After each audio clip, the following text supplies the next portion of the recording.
এই হচ্ছে দীঘার গৌরাঙ্গ গেট, পুরীর মন্দিরের কাছে চলে এসেছি।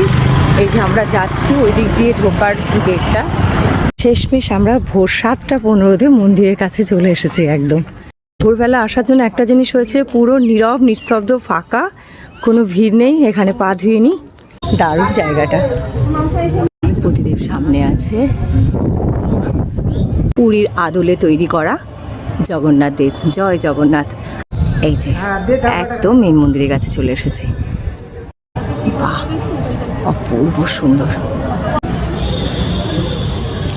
বাবা, কান পাতা হনুমান।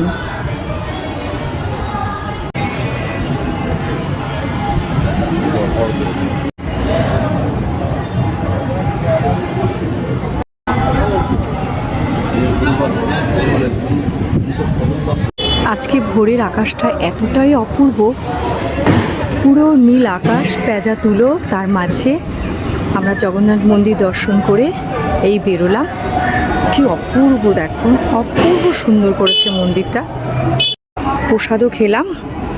এই হচ্ছে জগন্নাথ দেবের মন্দির, পূর্ব সুন্দর।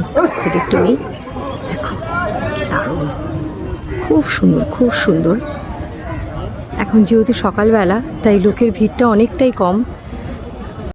সবাই পুজো করছে, ভেতরে বাবা জগন্নাথ, সুভদ্রা, বলরামকে সাজানো হচ্ছে।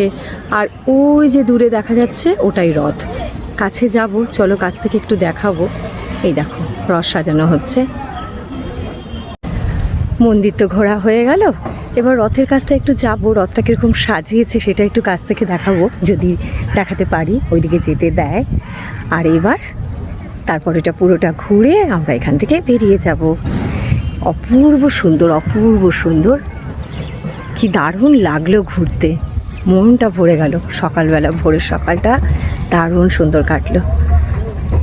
চলো, ওই যে রুমটা দেখা যাচ্ছে, ওখানে ভোগের প্রসাদ খাওয়ানো হয়। বাগানটা কি সুন্দর করে সাজানো।